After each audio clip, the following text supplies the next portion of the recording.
Okay, that's long enough. Poster? I already have the greatest poster. Wow, we legitimately have a Doom Bible now. Oh, sweet. I got a paper disc.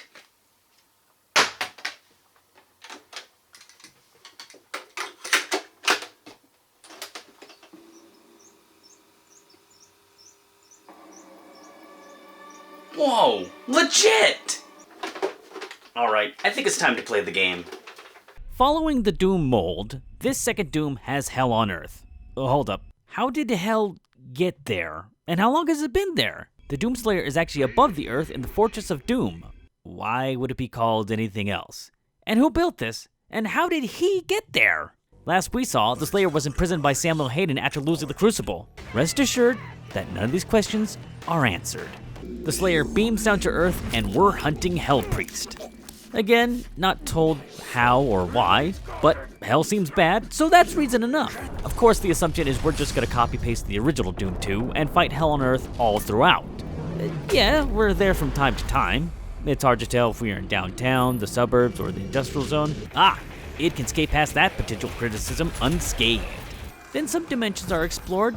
I don't know what they fall in between. Is this heaven? Although, that would be odd with all the Hellspawn running around. Then, Hell itself. We even get to knock on the front door.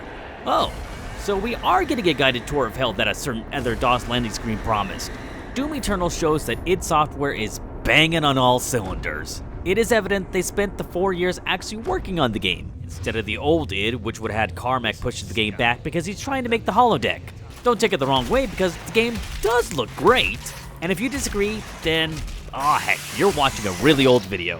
I learned to keep those kind of statements open-ended. I'm fortunate enough to have a nuclear reactor of a gaming rig that runs the game at 4K, 60 FPS, HDR10, Ultra Nightmare video settings while yawning. I did away with wiring a NASA command center to capture game footage. That was a little time-consuming. Did you know that NVIDIA allows me to press Alt F9 to record gameplay? I certainly didn't. Never mind that they reminded me with every game that I've ever started up. Returning from Doom 2016, with the facelifts noted in my previous video, are the Imps, kind of a staple of the Doom series, the Hell Knight, the Baron of Hell, I call them demons because that's what the old lore calls them, sheesh, pinkies, the Spectre, the Cacodemon, the Revenant, the Mancubus, and the Phazon Mancubus. Returning from Doom 2 are the green-haired zombies, the Arachnotron, the Pain Elemental, and the Archvile.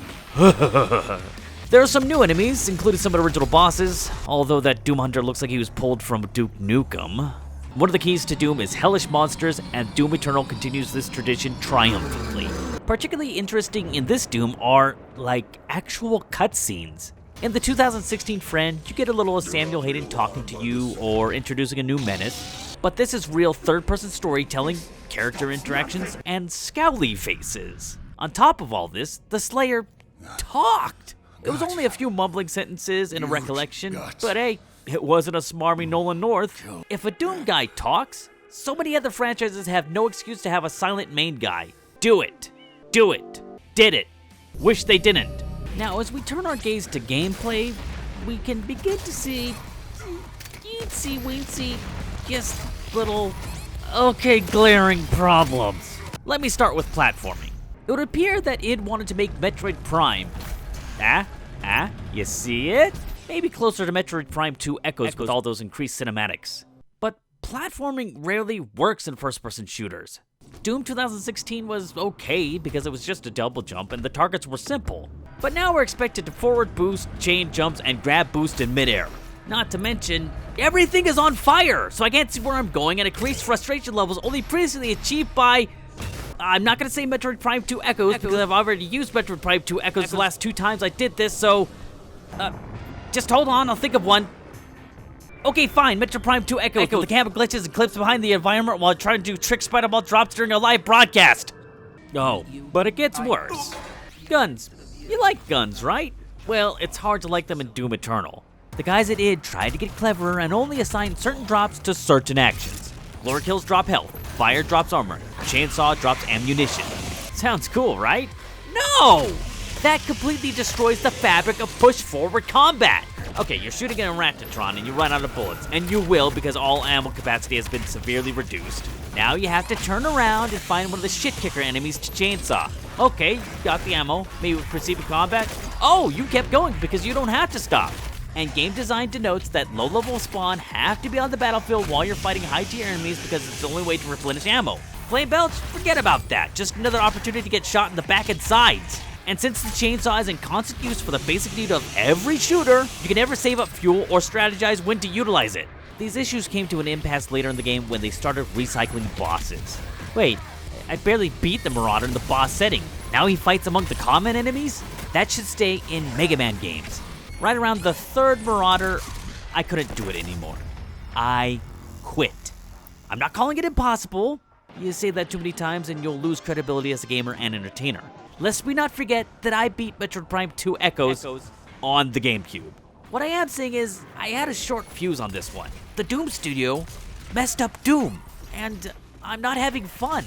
I'm not gonna suffer any more energy axes in my back while I forge for more ammo, because I'm on the easiest difficulty, and he can block a BFG shot. He blocks the BFG.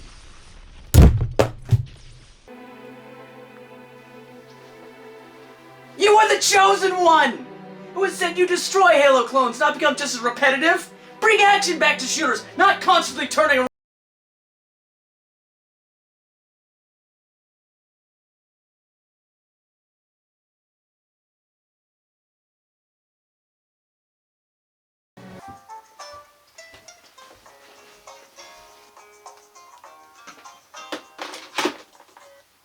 Animal Crossing has been around since the GameCube.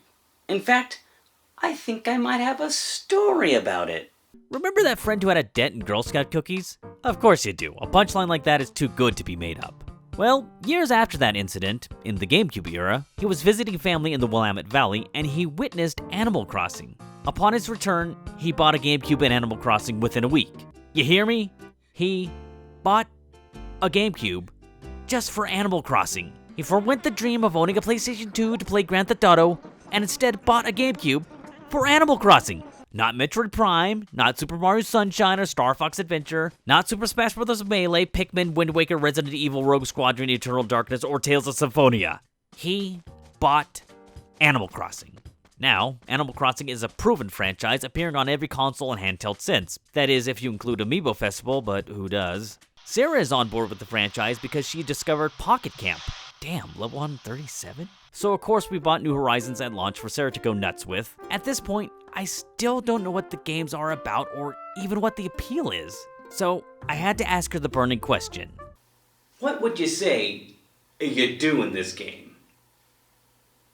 New Horizons sees you off to your own private island. Or so we thought. Sarah and I are playing on the same console, and, one island per console. I'm not excusing that utter design flaw, but I'm also not surprised. Animal Crossing took an entire memory card. Oh, excuse the egg theme. Some of this footage was taken during the Easter event. There were even cherry blossom trees. From the evidence I pulled from others, like Sarah, co-workers, the Girl Scout cookie addict. His name was Daniel, by the way. I ascertained that the point of Animal Crossing is to build an empire. Like Scarface! But still, what do you do? You shake the trees to get twigs to build a fishing pole to get fish. You build the net to catch bugs. You take the stones to build the axe to chop the trees to get the wood to build the shovel to get the fossils. And you give it all to Blathers. Anything that is excess, you sell. It all comes down to the almighty bell. I know that is an oversimplification of things because you can craft decorations or buy decorations. Aside from all that, you're using the bells to pay off the extortion of Tom Nook. I paid off my tent, then he put me in a house. I paid off the house, then he put me in a bigger house. Few people really know the joy of paying off a mortgage. You can interact with your island companions in person, or you can send a postcard. Your future self. That's actually kind of funny. You can fly to other remote islands to collect resources to craft decorations, or get bells. You see the pattern?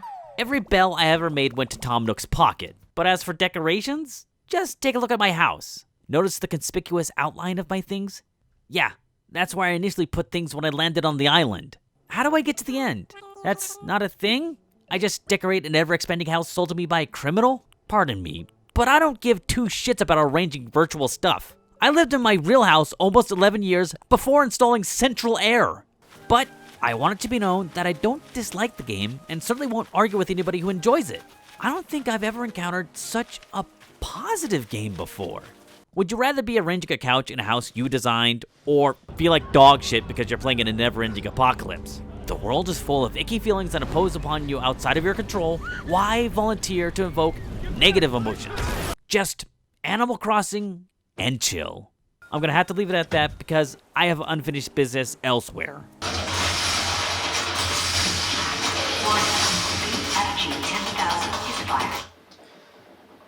Okay, perhaps I went too far earlier. I was just hurt. Doom Eternal is not impossible, but it is a process. If you're going to be Doom Eternal, you need a plan. First directive, upgrade ammo capacity first. You won't get Doom 2016 capacity, but a few shells here and there make a difference. Want health or armor first? Too bad, deal with it. Second directive, upgrade the super shotgun. It is powerful, but a drain on ammo, thus the previous directive. Then upgrade it with the meat hook. Then do everything you can to upgrade it to the flaming meat hook. Flaming meat hook. Oh boy. Introducing Storm's Adventures, the home game. Roll the dice on the road to 80 hours and be the first to reach full-blown hedonism. The only game that has all the immaturity of this forgotten web series. Doom Eternal has a flaming meat hook. Make your own joke here. But avoid the pitfalls of misunderstood humor. Emo Stud, this is your video. Go back to start. This idea fell apart real fast. The flaming part catches the dude on fire, and that takes care of armor distribution. Now the badass enemies are manageable, even the Archviles. But the issue still stands of the Marauder being stupidly overpowered because the flaming meat hook doesn't help much in these fights. He is a bullet sponge. Therefore, you have to turn things around and become a bigger bullet sponge. The last directive is, get the infinite lives cheat. It's in the first level. I know you can't use cheats on levels you haven't already beaten, but playing previous missions with the cheat on and the lives read out as infinity, grabbing extra lives will actually accumulate in the background and become ready for use later on without the cheats. Think of these as Chozo energy tanks. I didn't know extra lives actually stuck around because I usually lost them in the natural course of gameplay. You want to know the last game I did this with? Donkey Kong Country 2. We called it stacking lives. My sister and I would play the first level repeatedly because each time through would yield 6 or 7 lives. We would grind in a platformer. It was necessary because we would burn through 60 lives just trying to memorize the jump patterns in a swamp level. Now extrapolate that to all the bramble labyrinths. It's not a great solution, but it's the best option we have. Now you're the badass that can take a good long walk over to the minions to pick up ammo and not worry about taking a shot because you've got a Pez dispenser full of energy tanks. There we go. Now the game rocks. Just like the previous Doom, you do the work, you reap the benefits. Jeez, id Software, don't scare me like that. Was I just gonna stare at the box I pre-ordered with a searing hatred forever? I wish I didn't have to take these measures, and I'm sorry to report, you didn't improve upon perfection. And water levels! Seriously? Okay, where do we go from here? There seems to be a familiar pattern I'm observing. Superpowered dude killing every supernatural being in his way, and everyone is telling him, don't do this. Never thought I'd be comparing Doom to God of War, but it won't fall on their face, right?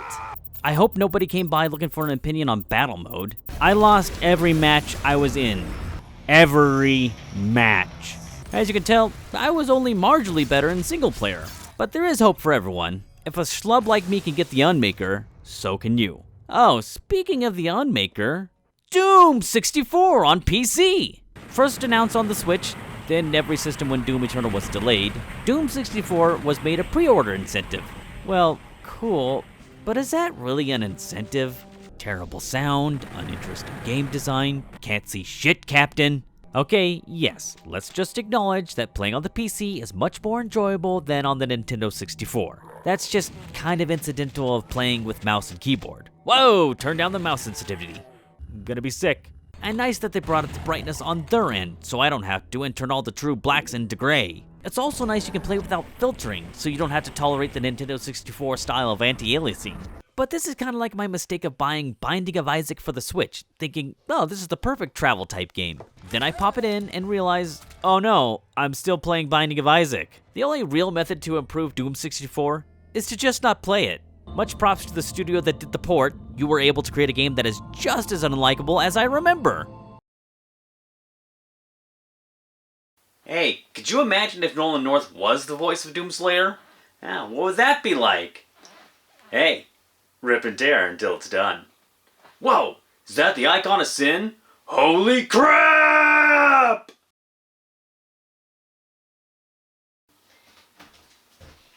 Here's a picture, Dad. This is your map. Thank you.